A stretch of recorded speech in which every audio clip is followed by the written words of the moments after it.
살림 팩.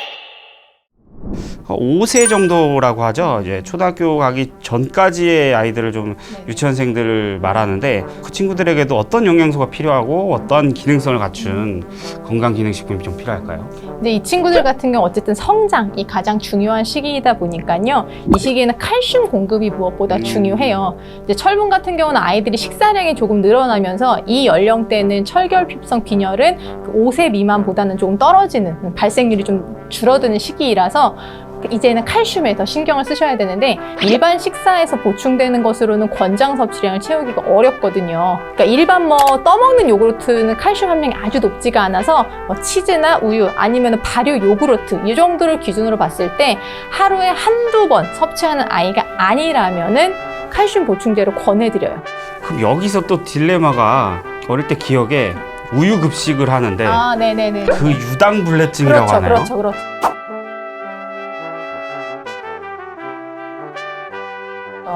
그런 것도 혹시 회피할 방법이 좀 있을까요? 요즘은 좋은 우유가 많아서 그 유당을 분해한 소화가 잘 되는 우유라는 것들이 있습니다. 우유 먹고 어릴 때 설사를 하는 그쵸. 그런 타입이라서 저도 지금 우유를 잘 안 먹어요. 그래서 저는 지금 칼슘 보충제를 활용을 하고 있는 중이고 저희 아들 같은 경우에는 이제 변비도 있다 보니까 두 가지를 좀 같이 케어하기 위해서 식이섬유가 함유된 발효유가 있습니다. 저는 그거를 좀 활용을 합니다. 우유에 식이섬유까지. 우유에 말고 발효 요구르트라고 해서요. 발효 요구르트라는 표현이 맞더라고요, 이게. 네. 신기한 것들이 많네요. 네네네. 생각보다 영양제 말고도 일반 식품류로도 활용하실 수 있는 게 꽤 있으세요. 특히 어른들보다도 아이들 같은 경우는 맛에 예민해서 아이들께 주로 추어물이나 가루거나 젤리 이런 형태인데 이걸 다 싫어하는 아이들이 있어요. 그런 것도 싫어한다고요? 네, 그 씹는 거 자체, 가루 자체, 냄새 자체, 신맛 자체 이런 거를. 그러니까 이게 아이들이 그런 특성이 있다 보니까 네네. 아이들 같은 경우에 어머님들이 영양제 구매했다가 실패하는 경우들. 약국에 실제 그런 경우도 있어요. 저희 아이가 잘 안 먹는데 샘플 좀 주시면 안 돼요? 이렇게 줬는데 정말 눈앞에서 먹자마자 아이가 뱉어버려서. 민망하네요.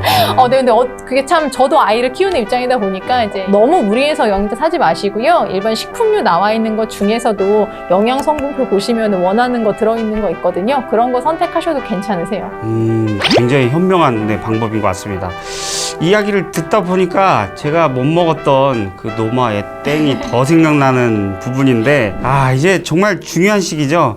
폭풍 성장의 시기죠. 자라나고 튼튼한 친구들이지만 이 학구열 욕심을 부모님들 채워야 되려면 어떤 영양소가 필요하고 어떤 기능성을 갖춘 건강식품이 좀 좋을지 좀 추천 좀 부탁드리겠습니다. 일단은 이 시기도 어쨌든 성장이 중요한 시기라서 칼슘 챙겨주시는 거 필요한데 근데 이 친구들은 그래도 본인들이 키 크고 싶은 욕심이 있어서 유제품류를 챙겨주시는 편이 나으실 거예요. 안 그러면 영양제 개수가 계속 늘어나는 단점이 있다 보니까 그렇죠. 가장 먼저 추천드리는 건 아무래도 공부를 하려면 체력, 피로감 개선되는 게 중요하다 보니까 에너지 생성에 도움 주는 비타민 B군 복합제라는 게 있어요. 그러니까 일반 비타민, 종합 비타민보다도 비타민 B군이 강화된 영양제가 있거든요. 그리고 이제 아무래도 공부를 많이 하다 보니까 어른보단 덜 하지만 건조증이 심하게 생기는 친구들이 있을 수가 있어요.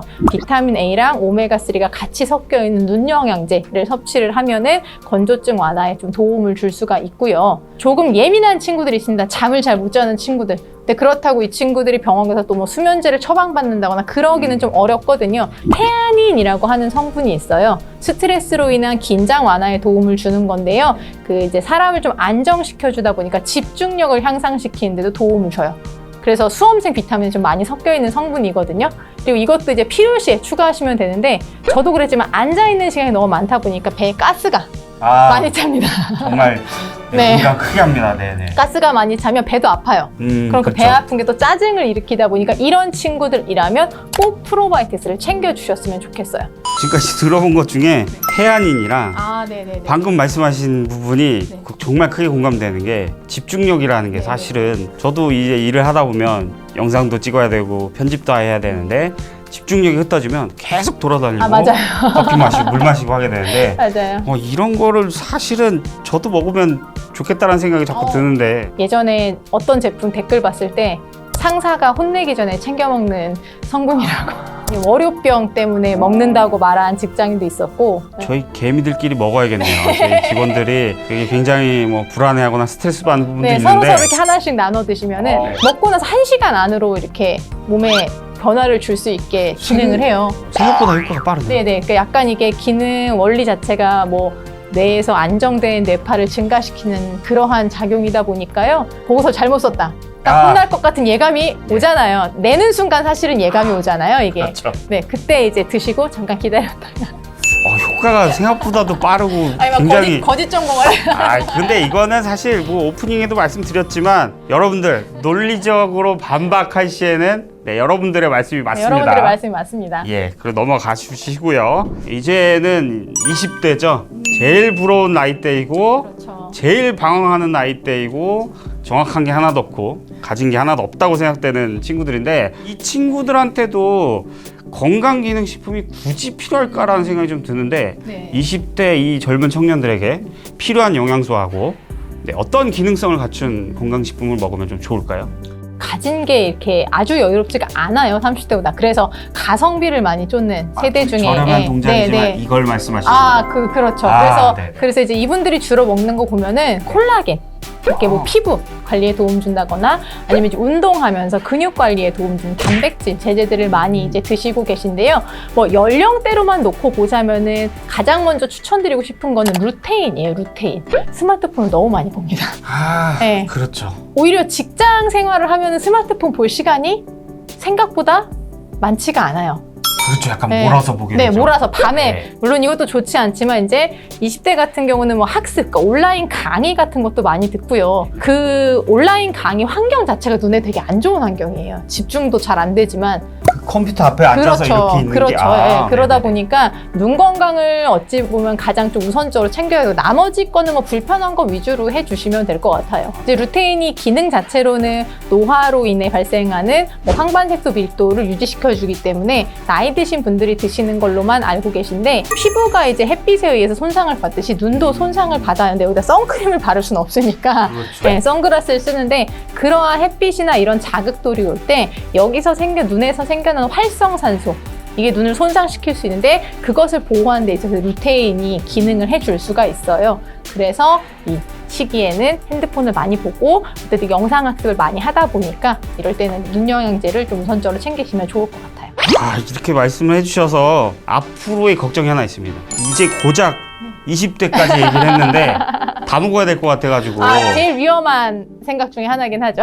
이제 저의 본격적인 사리 사욕이죠. 욕심을 내자면 30대에서 40대, 50대까지 좀 바라본다면 각 나이대별로 부족한 영양소하고 필요한 이 기능성을 갖춘 건강기능식품 어떤 게 좀 있을까요? 일단은 30대에서 한 40대 중반, 그 다음에 40대 중반에서 이제 50대 정도로 두 가지로 나누면 좋을 것 같아요. 왜냐하면 보통 여자분들이나 남자분들은 40대 중반을 넘어가시면 체력 저하를 좀 급격하게 느끼시는 경우들이 주변에서 봐도 그렇더라고요. 이 40대 중반 넘어가시는 분들 같은 경우에는 그 에너지 생성에 도움 주는 두 가지 성분. 한 가지는 코엔자임 큐텐, 그리고 하나는 아까 청소년에서 말씀드렸지만 비타민 B군이 강화된 비타민. 그래서 오히려 종합 비타민보다는 이 시기에는 비타민 B군을 강화시키는 게 에너지 생성에는 더 도움을 드릴 수가 있고요. 그리고 추가적으로 여성분들 같은 경우에는 이제 골다공증 발생 위험이 폐경기가 되면서 많이 높아지게 되거든요. 그래서 칼슘 보충제도 유제품을 역시나 안 드신다라면은 챙기시는 것을 권장드리고 싶고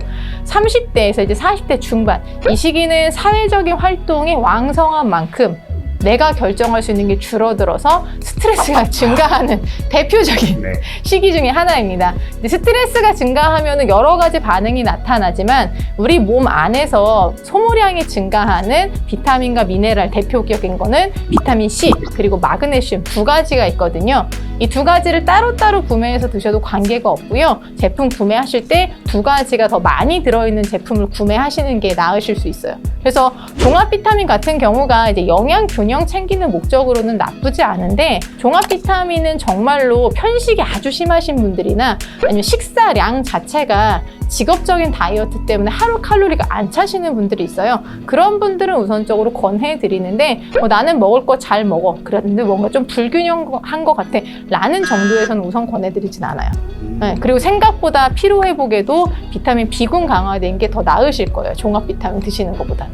오해일까요? 편견일까? 아무튼 그렇게 건강기능식품에 항상 입문은 어르신들은 홍삼과 관련된 그렇죠, 거고 그렇죠, 맞아요. 네, 그리고 네. 이제 저희 나이 때는 종합 비타민으로 사실 시작을 하게 되는데 사실 전혀 아니네요. 어떻게 보면. 주요하게 생각해 주셨으면 좋겠는 거는 먹고 나서 변화가 있어야 돼요. 그러니까 내가 뭔가 챙겨 먹었는데 딱히 달라지는 게 없다라면 사실은 먹을 이유가 별로 없습니다. 30, 40대 이야기로 집중을 좀 해서 하다 보니까 이제 50대를 좀 놓친 부분인데 네네네. 50대까지 자세하게 접근해보자면 어떻게 뭐가 될까요? 50대 같은 경우는 40대 중반 넘어가면은 그 코엔자임 Q10 비타민 B를 스스로 이제 챙겨 드시기 시작하십니다. 네네네. 그 두 가지가 에너지 생성에서는 가장 기본적인 조합인데 만일 이걸로도 안 된다라고 할 때에는 그때는 좀 자양강장이라고 하는 이거는 좀 의약품에 속하는 거긴 하지만 뭐 이거 플러스 조금 더 영양 성분을 주셔야 돼요. 그래서 식사 관리도 좀 같이 하실 필요도 있고 그리고 단백질제도 은근히 고기류를 잘 안 드시는 분들은 섭취하시게 되면은 몸의 활동이 개선되는 데 도움을 드릴 수가 있어요. 특히 연령 높으신 분들. 생각보다 새끼, 그러니까 우리가 하루에 먹어야 되는 단백질이 대략 그 60kg 남자를 기준으로 했을 때 한 60g 정도를 먹어야 돼요. 대략적으로 따지면. 근데 이거를 먹으려면 돼지갈비 1인분을 드셔야 돼요. 매일매일. 고기 좋긴 한데 매일 먹으려면 그렇죠. 아니면은 매일 닭가슴살 한쪽 반 정도를 드시거나 아니면 매일 계란을 한 서너 개를 드시거나 이런 식으로 그러니까 이 단백질이 매일매일 들어가줘야 되는 게 어려운 거예요. 그런데 이제 중년에 내가 근육을 키워야 되는 목적은 없다 보니까 단백질 섭취는 줄어드는데 그러다 보면은 근육의 힘이 더 빠르게 약해져가지고 걷기가 힘들어지시는 분들도 이제 나타나게 돼요. 그러니까 이게 사실은 나이가 든다는 게 다방면에서 기능성이 떨어지는 그럼요. 부분인데 네. 근력이란 부분도 저도 이제 운동을 안 하다 보니까 네. 점점 떨어져서 계단을 올라오고 있는데 계단 절반도 못 가서 숨 차죠. 숨도 숨인데 이 종아리 부분부터 이 허벅지 부분이 너무 아프고 땡기거든요. 저도 운동을 즐기지 않는 타입이라 참 할 말이 없는데 그래서 이런 부족한 부분을 채우면서 운동, 특히 근력 운동해야 한다는 생각이 좀 더 드는 것 같네요. 너무 무리하지 않는 선에서 운동을 사실은 같이 해줘야 네. 이 뼈나 근육 자체가 튼튼해질 수가 있는 거죠. 먹는 것만이 아니라. 이런 거를 전부 시간을 내서 뭐 블로그나 유튜브를 뒤져보면 정보는 있는데 그래도 이렇게 전 연령대로 묶어서 토탈적으로 좀 다룰 만한 정보를 했다라는 점이 되게 좀 뿌듯하고 알차진 것 같은데 오늘 같이 해본 소감 좀 말씀 좀 부탁드릴게요. 이렇게 연령대별로 한 번에 나눠서 추천드린 적은 처음인 것 같아요. 그런가요? 근데 이게 오히려 정리하다 보니까 맞아. 이 연령대에는 그러니까 이런 거죠. 우선순위. 꼭 먹어야 하는 것을 정말 선택해 주는 것. 그렇죠. 선택과 집중. 네네네. 그것을 오늘 할 수 있는 좀 좋은 시간이었다라고 생각을 합니다. 오늘은 여기서 줄이고 네, 약사님도 보내드리고 저도 좀 물러나는 걸로 하겠습니다. 네, 지금까지 시청해주셔서 감사합니다. 약올림 팩 특정 직업군에 맞는 기능식품도 있을까요? 네, 특정 직업군 갑자기 너무 진심이 나왔는데 미용사분들. 미용사분들은 오메가3 혈행 제품이랑 관절 제품 두 가지를 조금 진작 챙기셨으면 좋겠어요. 혹시 왜 그럴까요? 저희 고모랑 엄마 가장 친한 친구분이 미용사분이신데 네네네. 두 분이 먹고 나서 굉장히 만족했던 두 가지 가 딱 그 제품이었거든요.